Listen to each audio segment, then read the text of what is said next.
Bapak Ibu Saudara yang diberkati Tuhan, mari kita bersama-sama melihat kembali tentang harapan dalam hidup setiap orang percaya. Saya mengajak kita membuka dari satu ayat di Filipi pasal 4 ayatnya yang ke-6. Filipi pasal 4 ayatnya yang ke-6.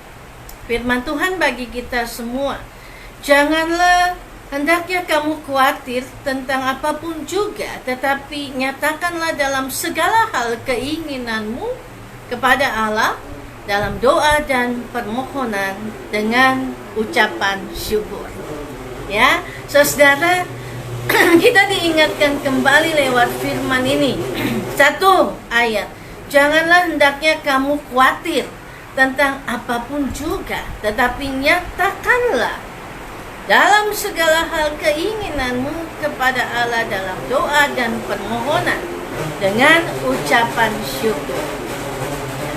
Kekhawatiran menjadi hal yang biasa dan banyak orang mengalami kekhawatiran dalam hidupnya, siapapun itu. Karena itu kita diingatkan lewat surat Rasul Paulus dan Timotius kepada jemaat di Filipi.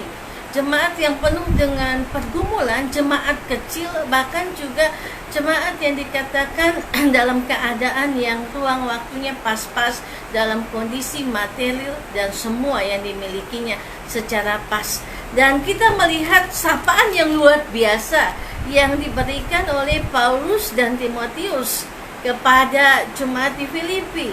Aku mengucap syukur kepada Allah setiap kali aku mengingat kamu dalam doaku. Aku mengucap syukur kepada Allah setiap kali aku mengingat kamu dalam doamu. Saudara, ucapan syukur itulah yang membuat kita mampu berdoa. Berdoa bagi orang lain, bukan hanya bagi diri kita sendiri. Paulus mengatakan, aku mengucap syukur setiap kali aku mengingat kamu di dalam doaku.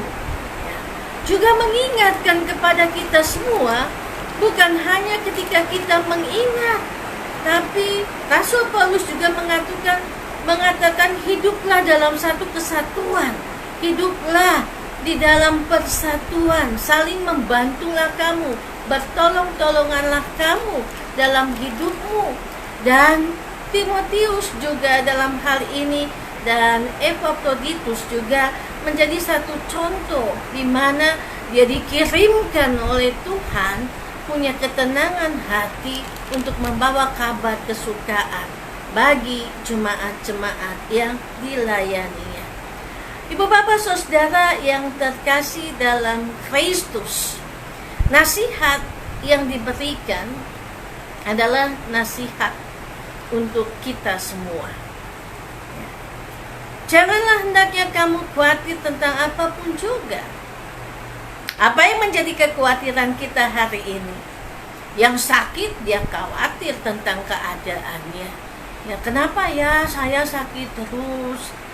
Yang mengalami masalah dia khawatir dengan masalah yang dihadapinya.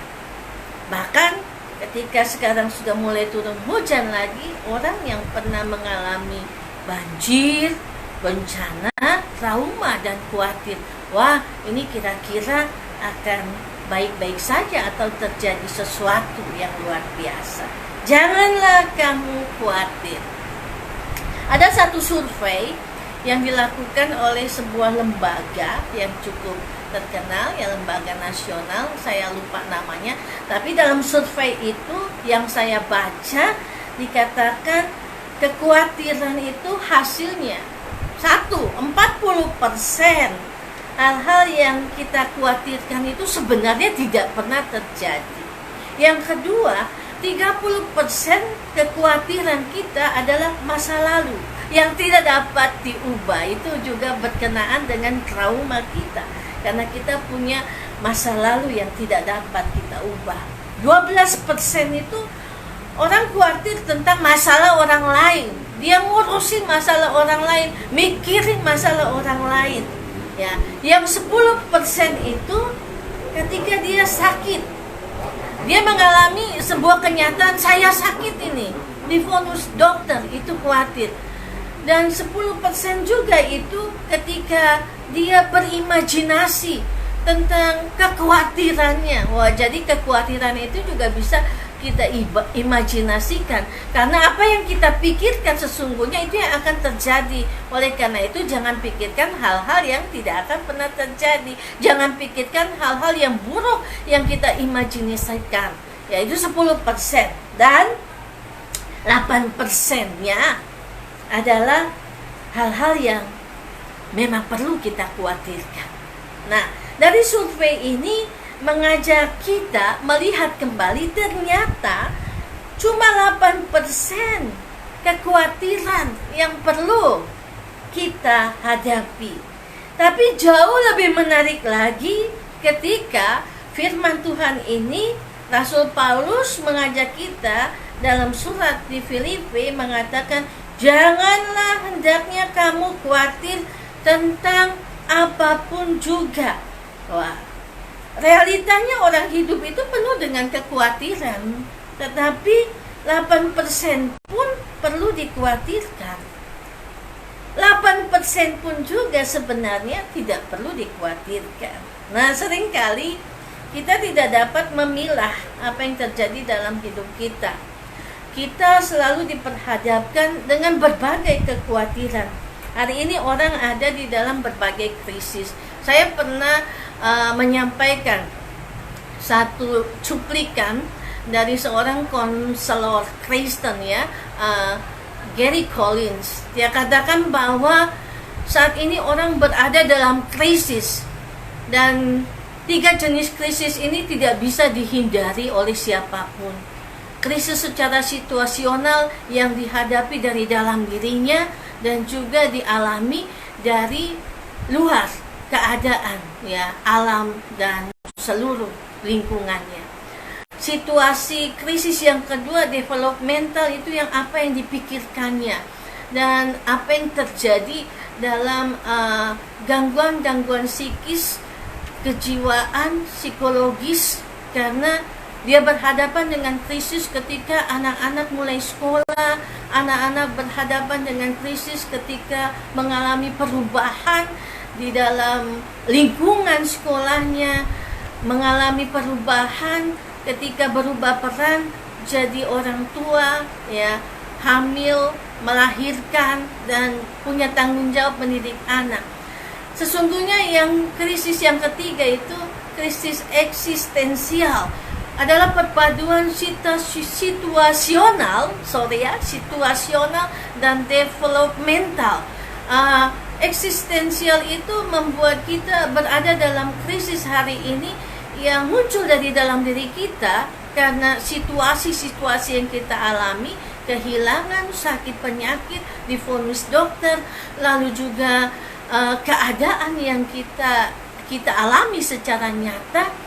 Kita selalu berhadapan dengan krisis-krisis yang membuat kita sesungguhnya menjadi lebih kuat dalam menghadapi segala sesuatu. Ya, saudara, janganlah hendaknya kamu khawatir. Bicara tentang khawatir, worry, don't worry, ya begitu. Jangan khawatir, karena setiap orang punya kekhawatiran sendiri. Apa itu khawatir? Khawatir berhubungan secara kognitif ya dengan apa yang kita pikirkan ya, tentang masalah, tentang ketakutan. Jadi khawatir itu ada hubungan dengan kognitif kita ya. Di dalam pendidikan agama Kristen kita diingatkan bahwa unsur kognitif itu sangat penting, dan salah satunya ketika kita khawatir mempengaruhi kognitif cara berpikir kita. Wah, ini masalah yang kita hadapi, ini ketakutan yang kita hadapi. Karena khawatir itu muncullah ketakutan, anxiety ya, kecemasan ya. Karena kekhawatiran itu muncullah ketakutan. Jadi seberapa besar khawatir kita akan juga membuat satu nilai yang besar dalam ketakutan kita. Janganlah hendaknya kamu khawatir tentang apapun juga ya. Kecemasan dalam hidup karena masalah dan ketakutan menjadi sebuah respon yang secara tidak langsung dia dia berada dalam proses. Respon kita ketika kita takut adalah ya, emosi kita, perasaan kita mencekam, membuat kita menjadi orang yang terancam. Ya. Apa ketakutan yang dialami oleh orang ketika divonis sakit? Takut mati. Apa ketakutan ketika orang divonis, wah, lu dapat hukuman seperti ini? Dia takut di penjara. Apa ketakutan yang dialami keluarga ketika dalam pengadilan diputuskan mau pilih mama atau papa? Ya, dia berada dalam sebuah ketakutan ya, karena dia mengasihi kedua-duanya. Firman Tuhan hari ini mau mengajarkan kepada kita dua hal. Yang pertama, belajar menghadapi rasa takut. Belajar menghadapi rasa takut itu dengan belajar menerima keadaan kita. Ya, belajar menerima keadaan kita. Dan Rasul Paulus mengatakan, janganlah hendaknya kamu khawatir tentang apapun juga, tetapi nyatakanlah dalam segala hal keinginanmu kepada Allah. Nyatakanlah dalam segala hal keinginanmu kepada Allah. Masih ada harapan ketika kita masih bisa berdoa. Nyatakanlah segala keinginanmu kepada Allah dalam doa dan permohonan dengan ucapan syukur. Kita diajar pertama untuk belajar menghadapi rasa khawatir dengan sebuah pengharapan. Belajar menerima keadaan kita. Belajar menerima situasi yang biasa kita tolak. Wah, kalau yang susah saya nggak mau nih. Saya nggak mau. Ini sulit bagi saya. Tapi kita harus belajar menerima situasi itu. Kalau kita nggak pernah susah ya, kita nggak akan pernah menjadi orang yang bisa melewati tantangan. Yesus mengajarkan hal itu kepada kita semua. Yesus mengajarkan kepada kita. Dan firman Tuhan juga memberikan kepada kita dua resep untuk mengatasi kekhawatiran dalam hidup, yaitu belajar menerima keadaan. Susah ya untuk menerima keadaan kita, susah. Tapi kita harus belajar menerima keadaan kita, memperhatikan segala sesuatu yang kita buat. Susah ya. Kenapa sih saya seperti ini hidupnya? Orang lain yang gak pernah berdoa, gak rajin ibadat, kok dia kaya ya, dia punya rumah, dia bisa naik mobil. Kenapa saya miskin ya? Untuk beli makanan aja susah, apalagi beli motor. Tinggal di rumah kontrakan, kos-kosan. Kenapa ya hidup saya seperti ini? Belajar menerima keadaan. Belajar menerima keadaan dengan tetap menaikkan sebuah harapan kepada Tuhan di dalam doa dan ucapan syukur. Apapun juga yang menjadi kekhawatiran hidupmu, nyatakan segala hal dan keinginanmu kepada Allah. Kalau tidak pernah ngobrol dengan Tuhan, tidak pernah bicara dengan Tuhan, ya, tidak pernah mengungkapkan keinginan kita kepada Tuhan dalam doa dan ucapan syukur, bagaimana kita bisa menerima keadaan kita secara baik. Saya membaca satu buku dan juga ada di dalam satu bagian TikTok kecil itu ada seorang psikolog yang bilang begini, apa yang engkau pikirkan itu yang akan terjadi, dan apa yang ada di dalam pikiranmu itu yang akan membuat engkau menjadi seperti itu. Jadi kalau kita mampu mensyukuri hidup kita, maka hidup kita akan lebih baik. Coba dari pagi ketika kita bangun sampai dengan ketika kita mau tidur kembali, kita katakan hidupku akan berubah. Aku akan menjadi orang yang lebih giat. Aku akan menjadi orang yang mau belajar. Aku akan belajar untuk mengakui kesalahanku. Sehingga itu menjadi sebuah aura positif ya kalimat-kalimat positif yang secara tidak sadar akan terbawa di alam bawah sadar kita, dan ketika kita bangun kita bilang, oh iya, hidupku berubah, aku akan menjadi orang yang mau belajar, aku menjadi orang yang mau mengakui, aku mau menjadi orang yang mau mencoba segala sesuatu. Itu akan terbawa di dalam alam bawah sadar kita. Saudara, kalau kita memikirkan hal yang buruk ketika kita bangun pagi sampai dengan ketika kita mau tidur malam, maka yang ada di pikiran kita adalah aura negatif, hal-hal negatif. Maka ketika kita bangun pun kita berada dalam ketakutan, dan kita bermimpi tentang hal-hal yang menakutkan dan mencemaskan kita. Maka mulailah bangun sebuah kegiatan yang positif, mulailah bangun sebuah kalimat yang positif bagi kita, sehingga kita semua juga bisa menjalani hidup dengan sebuah transformasi yang baru, melihat segala sesuatu dalam perubahan dari dalam diri kita, karena kita yang merasa, saya bisa ini, saya mau belajar, saya mau mencoba, ya, saya mau menjadi lebih baik lagi. Firman Tuhan juga katakan begitu, hati yang gembira, hati yang penuh syukur akan membuat orang mampu menjalani hari-hari hidupnya dengan baik.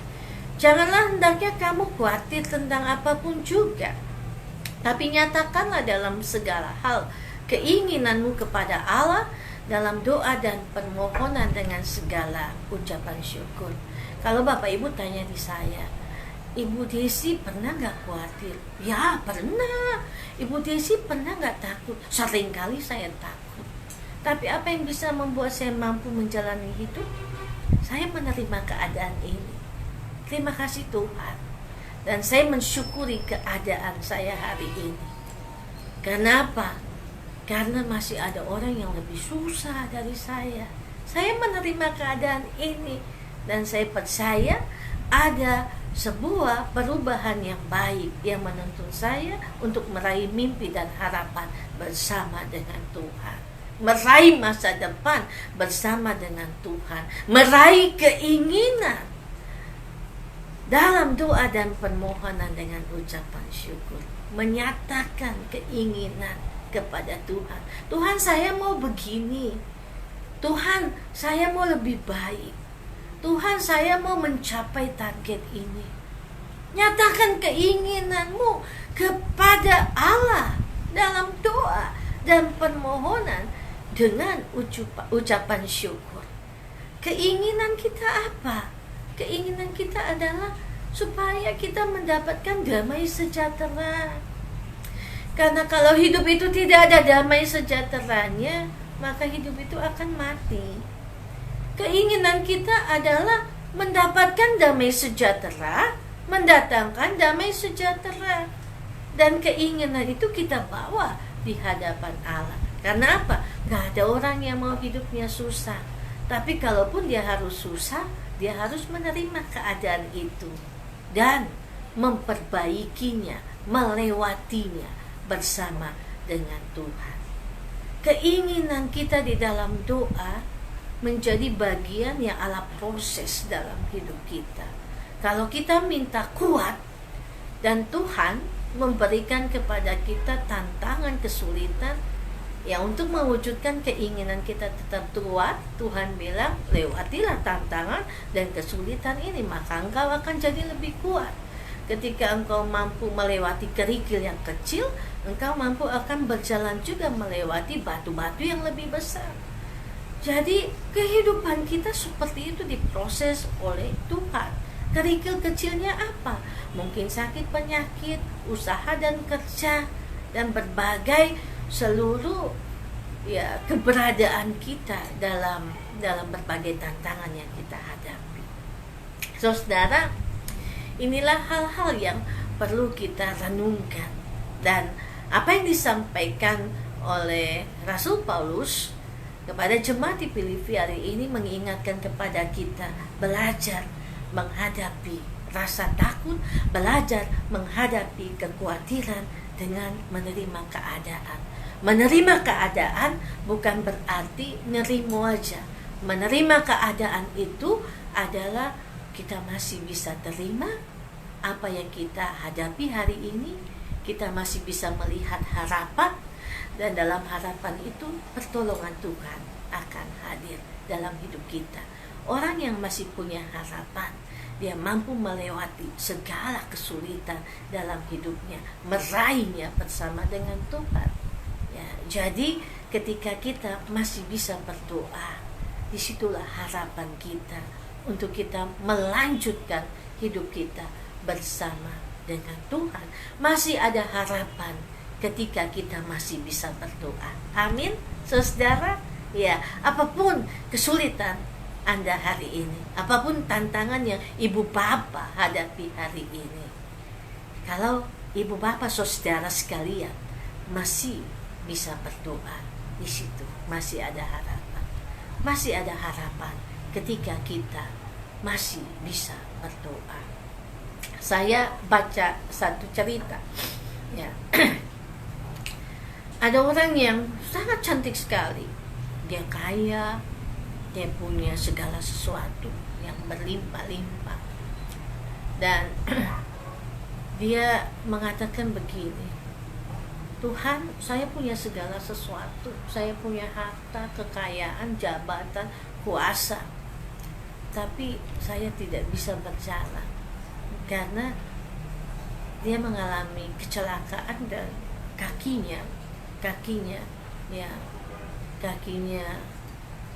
dipotong, sehingga dia menjalani cacat secara permanen. Naik di atas mobil yang besar, bagus dan luar biasa. Dia bisa melakukan eksekusi dengan berbagai jabatan kuasanya. Dan dia katakan, Tuhan, saya menerima keadaan ini. Saya mensyukurinya karena saya juga masih bisa berbagi dengan orang lain dengan keterbatasan dan disabilitas permanen. Dan ketika dia sedang jalan di mobil, di lampu merah, ada seorang ibu yang juga sedang mengendarai sepeda motor. Dia bilang begini, wih, enak sekali itu orang ya, dia cantik, dia naik mobil yang bagus, supir yang bawa. Wih, dia bilang, kalau saya jadi dia, betapa senangnya saya. Ya, dan ketika lampu merah berhenti, langsung lampu hijau, mobil itu jalan, motor itu jalan. Ternyata mereka di tempat satu tujuan yang sama. Dan apa yang terjadi, saudara? Ibu yang cantik, nona yang cantik ini keluar dari mobilnya menuju satu tempat, ya, dibukakan pintu oleh supirnya, lalu supirnya itu ambil kursi roda di bagasi mobil dan bantu untuk dia duduk. Ibu ini sudah selesai untuk parkir motornya, dia masuk di tempat. Dia bilang, aduh, ibu yang begitu cantik itu ternyata dia kakinya tidak ada. Saya bersyukur saya tidak memiliki segala sesuatu yang luar biasa, tapi saya masih bisa melangkah dengan kaki saya. Dia menerima keadaannya. Karena apa?